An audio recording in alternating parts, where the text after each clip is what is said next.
театри давлатии мусиқии масакавӣ ба номи Камоли Хуҷандӣ аз санаи таъсис то имрӯз ҳунармандони номдори зиёдеро ба дӯстдорони санъат муаррифӣ намудаасту миёни онҳо ҳунарпешаи халқии Точикистон бонуи соҳибҳунар Зулфия Туйчиева мақоми хоса дорад.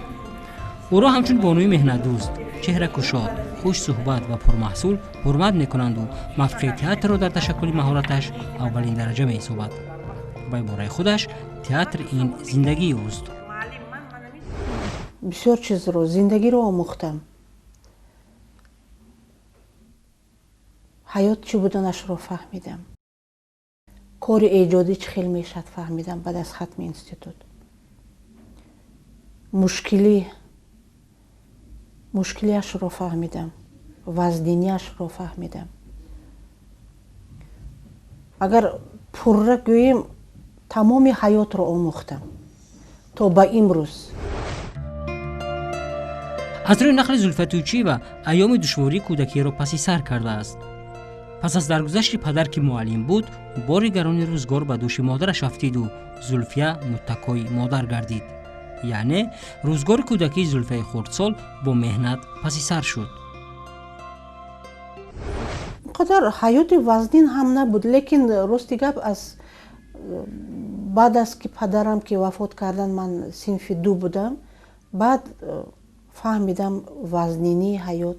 вақте ки модарам кор намекарданд, баъд аз вафоти падарам ба мактаб кор барафтанд, дар библиотека кор мекарданд, библиотека ба кор бигирифтанд. баъд ҳаёти вазнини мо сар шуд рости гап. аз синфи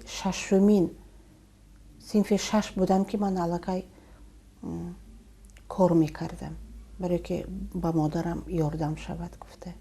барое ки як моҳонаи модарам мо 3 нафар мондагӣ будем, аз 9 нафар ба модарам вазнинӣ мекард. он моҳонае ки модарам мегирифт, ҳам хӯрондан, ҳам пӯшондан, ҳам зиндагиро дидан, вазнинӣ мекард. ман баъд аз мактаб меомадаму бо дугонаҳоям, ҳамсинфонам дар колхоз кор кардам. баъд аз колхоз аз синфи 8 то синфи 10 дар боғи колхоз кор кардам. агар дағал ҳам набошад, мумкин дағал бошад, устағони ман бо кор яъне ки шах шуд. бо вуҷуди меҳнати зиёд таҳсилро дӯст медошт ва ҳамаи чорабиниҳои мактабӣ маҳз бо ширкати ӯ паси сар мешуданд. аз ҳамин ҷо ба дили Зулфия меҳр ба санъату ҳунар пайдо гардид. суруд мехондам. ҳамон давраҳо ба ғунчаҳои санъат буд. ман аз мактабамон, яъне ки як намояндаи мактаб, суруд мехондам. сурудро хондагӣ будам. ман дар ёдам ҳаст то ба имрӯза. шаҳри азизи дилбарам, меҳрат шуда болу парам, озод чун паррандагон андар фазоят мепарам, андар фазоят мепарам. ҳаминро хондагӣ будам ва барои ана ҳамин сурудам ба ман тӯҳфа додагӣ буданд. тӯҳфа яъне ки 3 метр материал додагӣ буданд. ҳамон материалро ман овардам ба модарам. баъд модарам ба ман яъне ки ҳам курта, ҳам поҷома дӯхта додагӣ буданд. мумкин аз ҳамон вақт сар шуд, ё аз аллаҳои модар. модарам ҳам баъзан шӯхигӣ карда суруд ҳам мехонданд. мумкин аз аллаҳои модар. вақте ки дар гавҳораҳо меред ё дар хобкунонанд, модар ҳама вақт ба фарзанди худ алла мехонад. яъне ки ин ҳам як аллахонӣ ҳам як ҳунар аст, як суруди оромии дили фарзанд ҳаст, оромии дили модар. پس از ختم مکتب ضرورت انتخاب کسب راست آمد. صنعت را ترک کردن نمیخواست، اما خواهش مادر دیگر بود. مادرم لیکن میخواستند که من دکتر شوم. راستی گپ من نمیخواستم دکتر شدن. بعد راستی رفته دکومنتم رو گویا که پدینستیتوت بسپاریدم، لیکن فاکولته صنعت بسپاریدگی بودم. همونجا دکومنتای فاکولته وای بس پدینستیتوت با قبول میکردن. همونجا با من سپاریده اومدم. بعد مادرم بگفتم که همین خیل من همونجا با سپاریدم که رسول جنگ کردن منه که چه با تو این کار کردی، گپم با ندار آمدی، من میخواستم که تو دکتر شوی. بعد از وای من گفتم من پدینستیتوت بسپاریدم. من پدرم بر این معلم شدن میخواهم. دروغ گفتم لیکن به هر حال دلم نشد مادرم به روی راست گپ گفتم. مادرم مانگی کردن، راستی گپ نمیخواستن که ساحه صنعت بروم. نه بعد تن دادن، من برد کردم، زور برآمدم. مادرم بعد گفت که خیر میلش، روزگیشو ندادند. بعد همین خیل در انستیتوت صنعت 1 سال خوندم، دیریژوری به کارکنی مدنی روشننمایی شدنم در کار بود. در همون انستیتوت اسکر عبدالرحمنویچ کار میکردند. هر بار من بینند میگفتن که ای دخترک تو جای تو کارکنی مدنی روشننمایی نیستی، تو باید اکتریسه شوی. بعد آخرون کسب دیریژوری رو سپاریدم.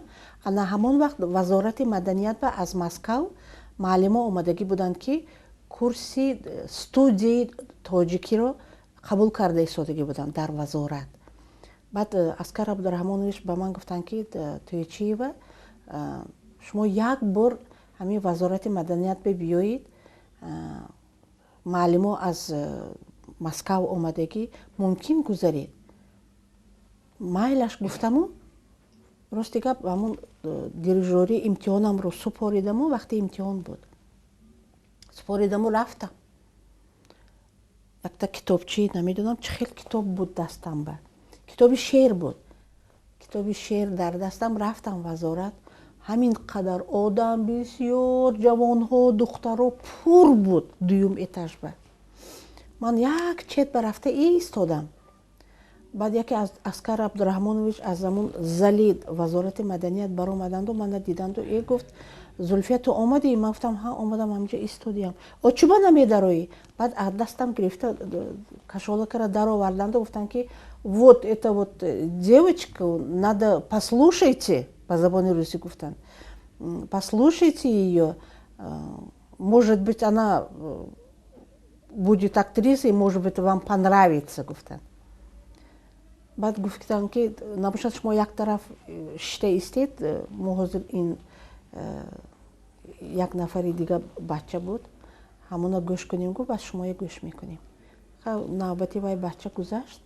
بعد گفت که نو дочка моя، همون نماینده های از مسکو اومدگی گفتن که доченька, что вы хотите нам показать, что вы нам хотите читать, у вас книжка, گفتن на руках. من راستی گفت به تیاری به هیچی من نمیدونستم که چیکار کردن در کار. بعد آینه رو کشودند و من گفتم من نمیدونم چی گویم، چیکار کردن در کار. بعد گفتن که خیر آینه رو کشودند و دوگانه تا جیغ زن گفت و گوی که من از امتحان گذشتم، یعنی که با خورسندی خودت رو تو باید احساسات خودت رو که تو از امتحان گرفتی بهای اعلا گرفتی و انمی خورسندی خودت رو، احساسات خودت رو با دوگانه‌ات از همین آینه کشوده فهمون. هم نزد آینه رفتم و یعنی که با احساسات من دوگانه نامش من نمیدونم نامش رو من گفتم خیلی نام گیرم. گفت که کدام نامی که گیری؟ بعد نام کدام یک دوگانم رو گرفتم و گفتم که ای دوگانه جان منو تبریک کن، من از امتحان گذشتم باهای 5 گرفتم. بعد گفت که ну ладно, گفت بعد با زبان روسی گفت که а вы петь можете؟ бабам گفتم که да, я могу. بعد اسکر عبدالرحمن بعد گرفتند و رباب نواختند. اسکر عبدالرحمن رباب نواختند و بعد من анами سرودی شهری عزیزی دلبرم خوندم. 4 мисра خوندم که گفت که доченька хватит. بعد گفت که با چه؟ بعد شعر. گفت که мы у вас на руках мы книжку видим, вы, может быть, что-нибудь нам прочитаете? بعد گفتم که ها من میخونم. بعد اسکر عبدالرحمن با جای من جواب دادند که همین کاری کنن و من گذرم. بعد شعر خوندم. راستی که یادم نیست شعر خونده دادم. بعد هیچی نگفتند و مابین خودشون نمیدونم چی مصلحت کردند و گفتن که برآمده. بعد اسکر گفتن که زولفیا گفت برآمده ایستا.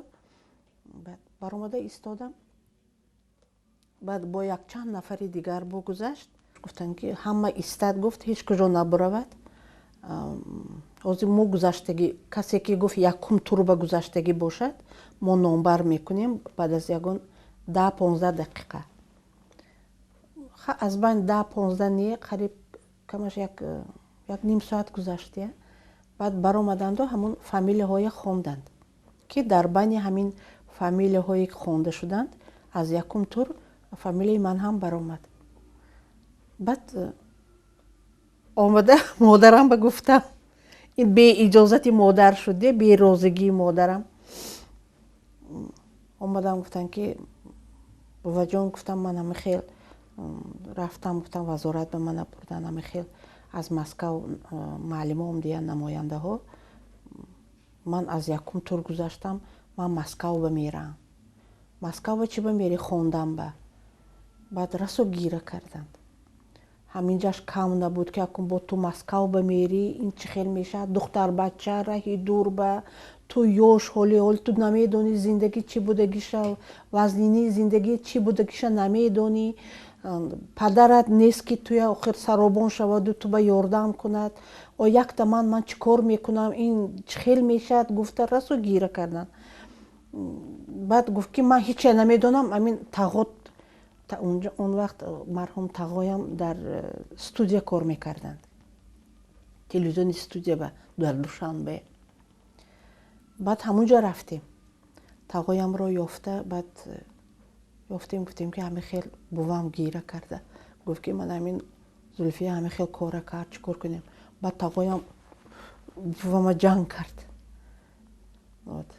بوام جنگ کرده. اکن جنگ با کدام معنی یعنی که نصیحت کرد که تو صدی راهی دخترت نشو راست همین راه برفت خوندن مسکو برفتن هر کس با میسر نمیشد گذشته است می نقص کرده است موند رود خواند. نه بعد مادرم روزگی داد رفتم مسکو 5 سال خوندم.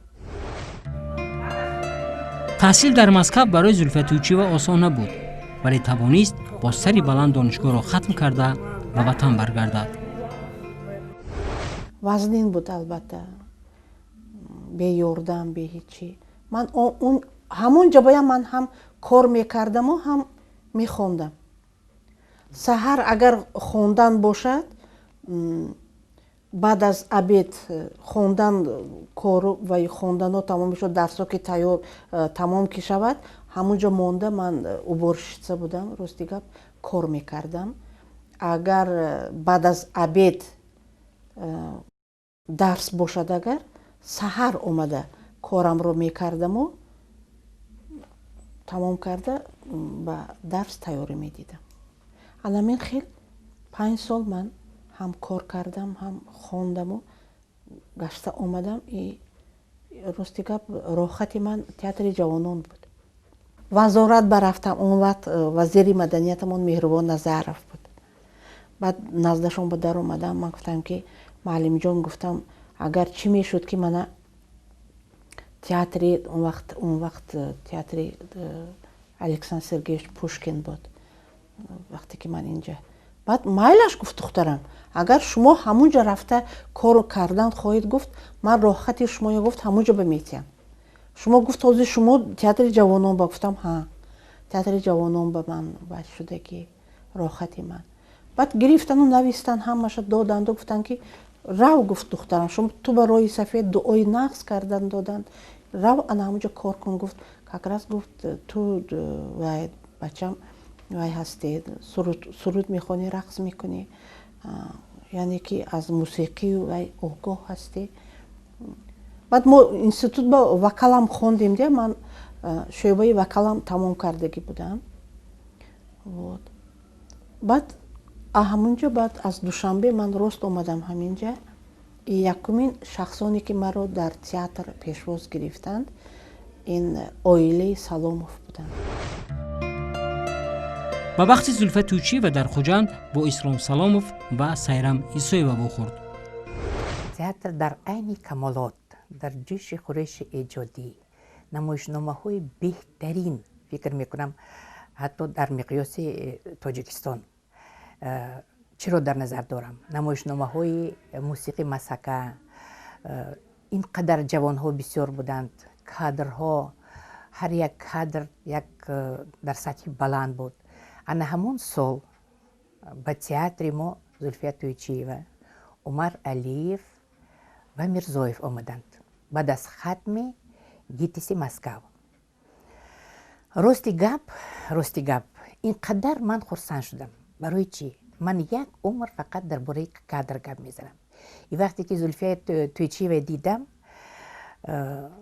дилам равшан шуд, қанот баровардам, зеро дар симои Зулфия ман қанот пайдо кардам. дар паҳлӯи худам боз як актрисаи ҳунарпешаи ҷавонро дидам.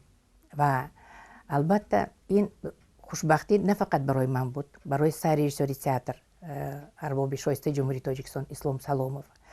ва ҳамоно мо ба театр қабул кардем.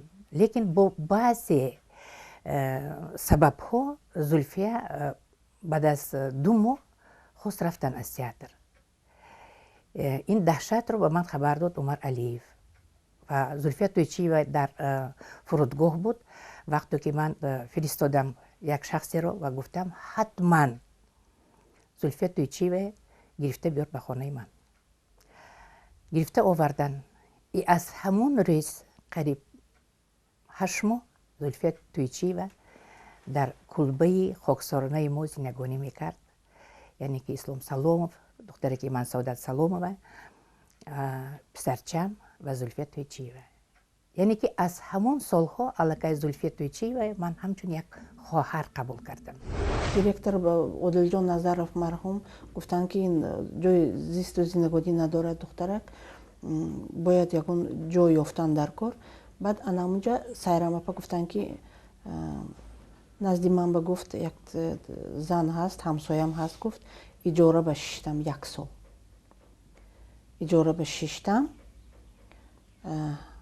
лекин иҷора боям бошам, лекин дар хонаи устозам зиндагӣ мекардам. фақат вақти хоб ман ҳамун хона ба мерафтам. баъд аз 1 сол баъд ман ба хона доданд. табиат худо ба вай ҳамин хел ҳунар додагӣ ки ба театрҳои мусиқавӣ ҳама тарафа ҷавобгӯй аст. аз бас ки театри Камоли Хуҷандӣ муҳтоҷи ана ҳамин хел актрисаҳо буданд. яъне актрисаҳое ки овози хуб дорад, қадду қомати зебо дорад, дикси бурро дорад, бозии хуб дорад, эҳтиёҷ доштанд. ва омадани Зулфия барои ҳамаи мо як хурсандӣ буд. ӯро мо ҳамчун як анъанаи театри бо Камоли Хуҷандӣ ҳамин буд ки ба ҷавонҳо бисёр диққат медоданд. зуд ба дили аҳли театр ҷой гирифт ва меҳнатдӯстиашро ба инобат гирифта аз лаҳзаи аввали кор барояш нақшҳои марказиро пешниҳод намуданд.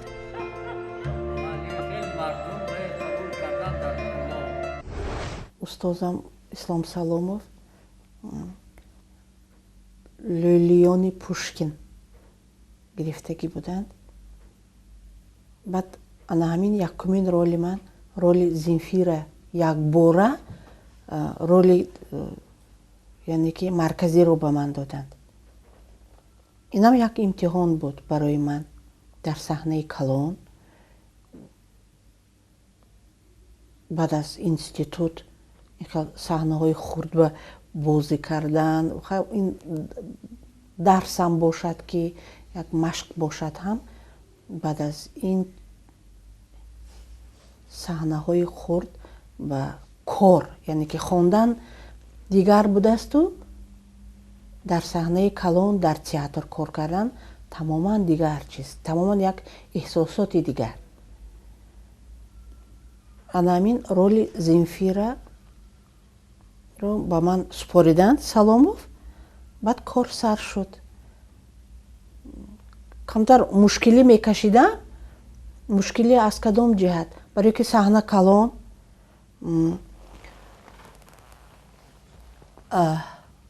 баъд эҳсосот тамоман дигар, хел эҳсосот дигар, ҳиссиёт дигар, қабул кардан дигар, суханронӣ дигар, нигоҳ дигар.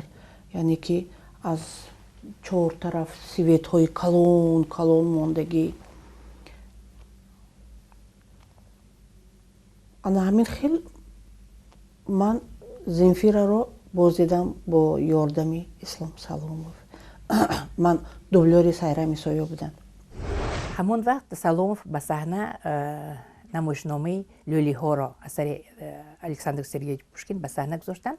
мо аллакай кор мекардем болои ин намоишнома дар саҳна. аллакай аз сари миз баромадем ба саҳна ва Саломов гуфтанд ки Сайрам, шабу рӯз бо Зулфия кор кун, то ки Зулфия ҳам ин нақшро бозӣ кунад. ва ин нақши аввалини мо буд. ҳамкурсаш Умар Алиев нақши асосии бозӣ мекард ва рости гап маро бисёр қонеъ кард Зулфия бо меҳнатдӯстияш, бо ҷӯяндагиаш, бо кунҷковияш ва умуман бо меҳри асилаш, ҳақиқияш нисбати санъаткору санъату ва умуман таҳиягар. аз замони ибтидои фаъолият инҷониб дар саҳнаи театри ба номи Камоли Хуҷандӣ нақшҳои зиёдеро офаридааст. ҳамкорон мегӯянд ки дар сари ҳар як нақш шабу рӯз заҳмат мекашид. اگر به پهلوهای ایجادی او گذاریم، زولفیا توانست در مدت چند سال کار کردنش یک دراماتورگی جهانی ها را بازی کند. در رپرتور وی پوشکین است، مالیر است. از مالیر دو تصفیق بود، از پوشکین بازی کرد، از خسرو و شیرین وی بازی کرد. پتیتسین باز بسیار کمیده ها و درامه ها و فاجعه های کلاسیکی بازی کردگی. مثال ازبکا رفشن زلخمار بود که نه همه اکتیار و اکتریسه ها جوابگوی بودند. گویا که قد و قامت داشتند، لیکن برای آره زلخمار و رفشن باز غیر از زیباگی آواز خوب داشتن در کار. و زولفیا با تمام هستیش این رول های بازی میکرد. جدا کرده نمیتوانم که با من این رولم معقول نشد، این رولم معقول نی. برای که هر یک образи зане ки ман дар саҳна офаридам, як қатраи ҳаёти худамро мебахшидам. яъне ки як оби дидаи худро мебахшидам, қатра қатра. ҷои гирияш бошад, ҳаққонӣ гирия мекардам. ин хел сохта не, ҳамон чиз ҳамин хел пахш мекард ки наметонистам худамро дошта. Ҳамин саҳна ба худ ҳаёт ба худ чихел гирья мекардиду доду фиғон мебардоштиду бо овоз гирья мекардид. Ана ҳамун гирья ҳамун саҳна ба буд барои ман. Алал хусус вақте ки ман роли вая мебозидам зулхумора аз Равшан Зулхумор, баъд аз Гули сиёҳ Амал, духтаре ки нобиноро, образе ки ман Амалро меофаридам, духтаре ки нобиноро, ман махсус рафта мактаби нобиноён ки кор мекарданд, ана ҳамунҷа рафтагӣ будам, меомӯхтам. Лекин ман худамро ҳамчун актриса маърифӣ накардам.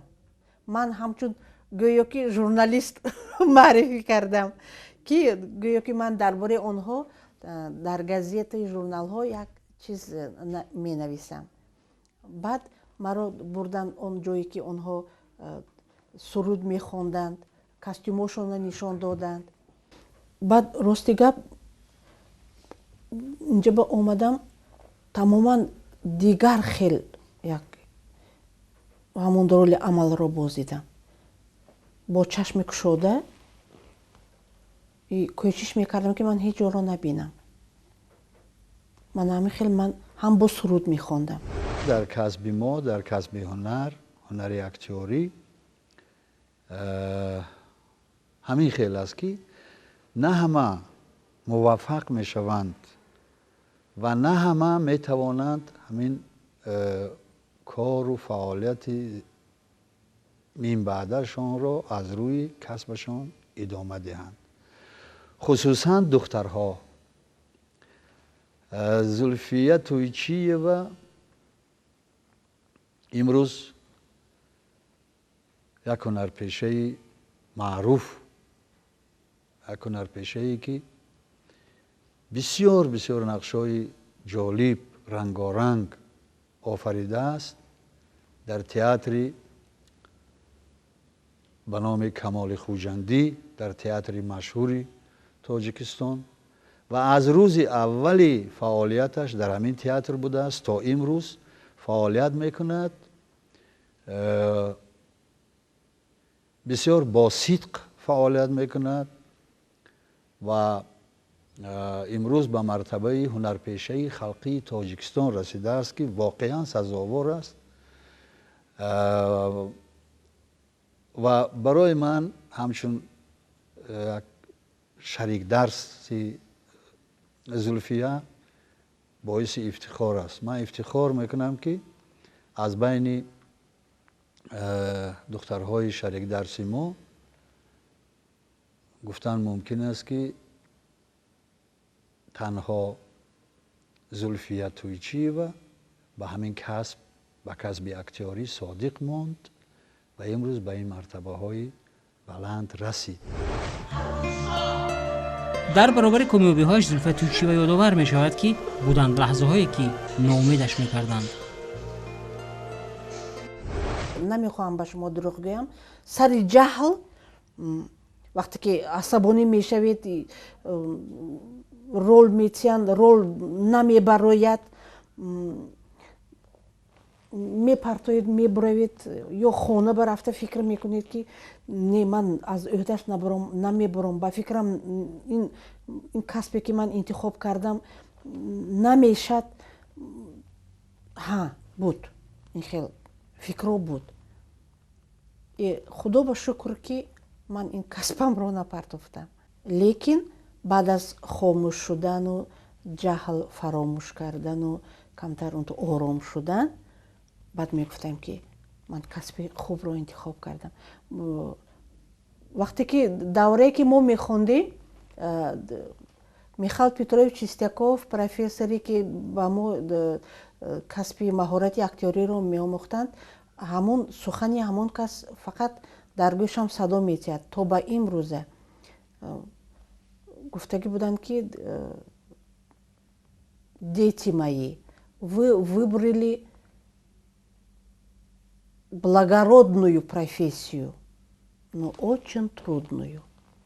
Он вақт хай мо ҷавон будем, мехондем, намефаҳмидам که این چقدر معنیش چقور. زولفیا تویچیева بانوی همکاره است. هم نقش می‌آفرد، هم سرود می‌خواند و هم به جوانان نازک‌های کار را می‌آموزاند.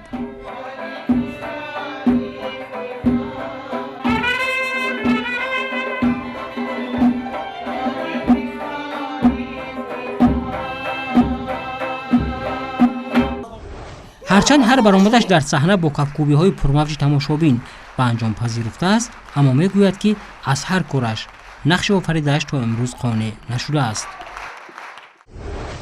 بعد از اون که آموختید چی بودنی صحنه، چی بودنی زندگی، چی بودنی کار ایجادی، چی بودنی پیسه، چی بودنی obraz، چی بودنی یعنی که رول، چخیل آفریدن در کار. البته این سخن میگوید، البته میگوید که اگر من همه وقت اگر همین تجربه که امروز من دارم، البته دیگر خیلی میبوزیدید، دیگر خیلی حسیات پخش میکند شما. چخیلی که حاضر من با اگر همه رولم چیان، من تماما دیگر خیلی حسیات پخش میکند. در زندگی بسیار عذاب کشیدم که پراستش عذاب کشیدم، لیکن وقتی که به کار می آیم نمیخواهم که کمبودی زندگی مرا یک کس داند، غم و دردی مرا یک کس داند. برای که ما همین آدم زنده هستیم. نیست این خیلی شخصی که کمبودی نداشته باشد، هم در زندگی، هم در خودش، هم در حیات، هم در عائله، هم مسئله فرزند به نیست. اگر گوید که نه من همه طرف خوشبخت هستم، من باور نمیکنم. باور کنید، عموما باور نمیکنم، برای که این دروغ است. برای که نمیخوام دروغ گفتن. در زندگی اینقدر عذاب کشیدم از همه جهت، هم حیات به، هم در تئاتر عذاب کشیدم، همه طرفه. لیکن نشون دادن چی در کار این چیزه، برای که کسب ما این چیزا نمیپرورد. برای که تماشابین که بلیت گرفته در اومد، شما چخیل با دل زیقو، با قواقهای گرفته و با غم و درد خودتون نمیبرایید که در پس پرده میپرتایید و صحنه میبرایید و با تماشابین یعنی که صحبت میکنید. برای تماشابین، برای که تمامی هستی و نیستی و من کار ایجادی ما برای تماشابین است، برای خلقمون هست. برای اون تماشابینی که امروز به تئاتر می آید، غم و درد شما نمیپرسد و پول در اومده، پول میگیرد و بلیت گرفته می درآید که یک چیز خوب ببینم. در حالت هایی که از حد زیاد زیق باشم، خودم را به تنهایی میزنم، با گوشم یعنی که یک سخنی نمیفورد، یک گپی زیادتی نمیفورد. تنهایی رو میجویم، میخوام که تنها باشم با فکر و غم و درد خودم، با کمبودی های خودم.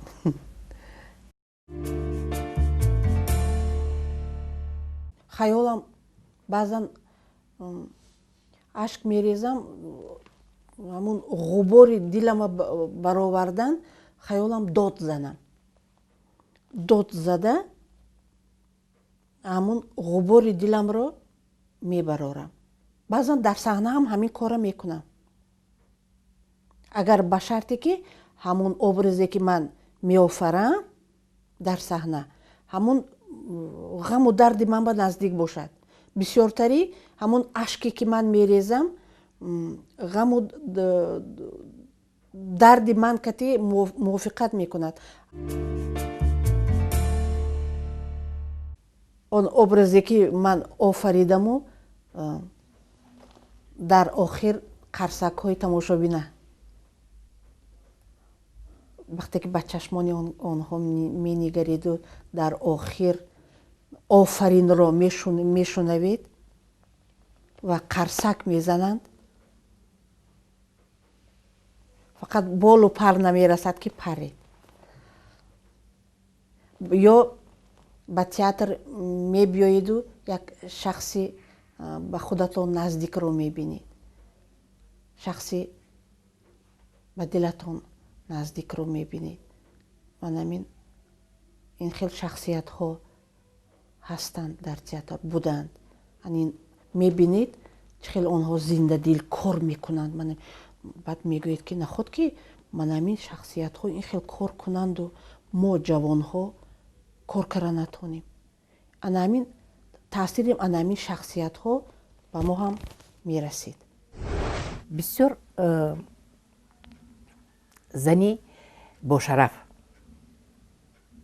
ман чунин занҳоро бениҳоят дӯст медорам ва эҳтиром мекунам ва бисёр содиқ мемонам ба чунин занҳо. зани ҳалим, зани меҳрубон, хоксор, ҳамчун модар ман фикр мекунам ки беҳтарин модар барои фарзандҳои худ, модаре ки доим мехоҳад ки фарзандҳояш хушбахт бошад. имрӯзҳо зулфия туйчиева аз он андаке нороҳат аст ки барояш нақш мувофиқи пешниҳод нашуда истодааст. мехоҳад нишон диҳад ки ҳоло тамоми имкониятҳои эҷодиашро истифода набурдааст ва қодир аст ки боз нақшҳои ҷолибтареро пешкашӣ бинанда гардонад.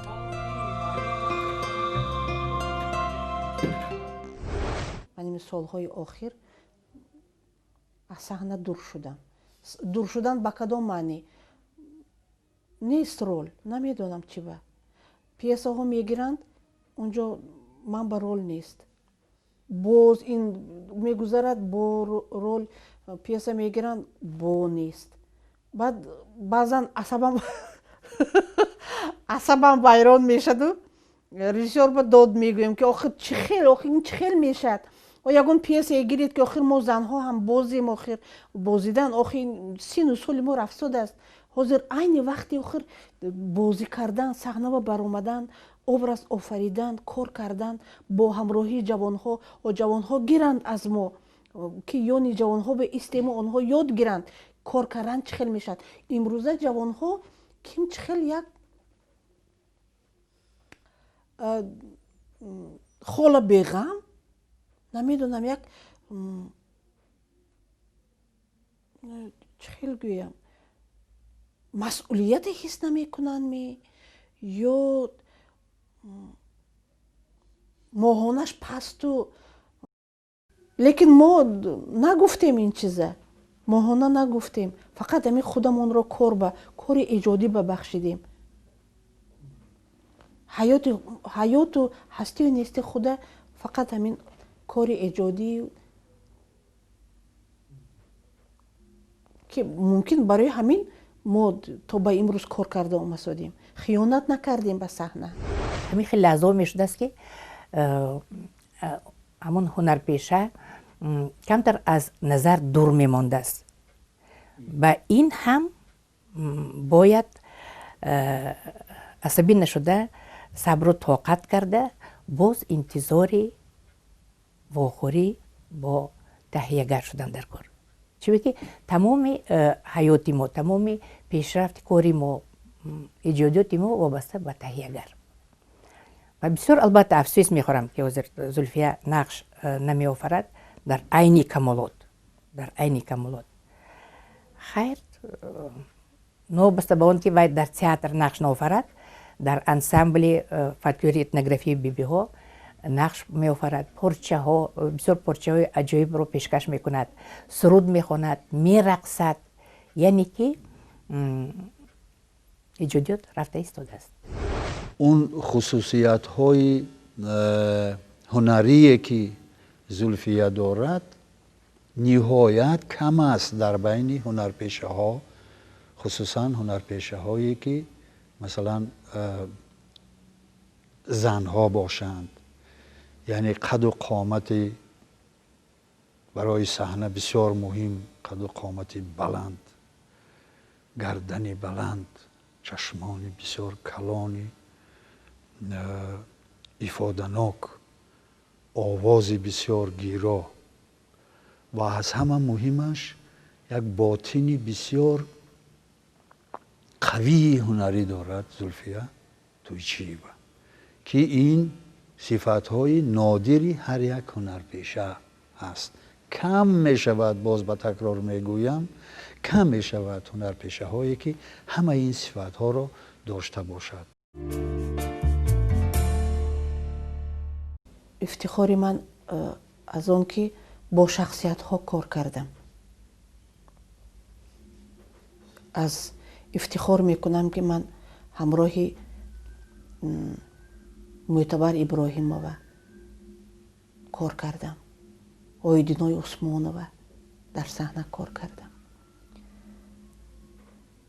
افتخار میکنم که مرحوم دوران علماتов جایشان جنت شود. افتخار میکنم که آن کس یعنی که پارتنری من بودند در صحنه. این افتخار میکنم. و امروز افتخاری من با شخصیتی که امروز در تئاتر تا به امروز کار کرده آمده ایستادند. استاد سختگیر،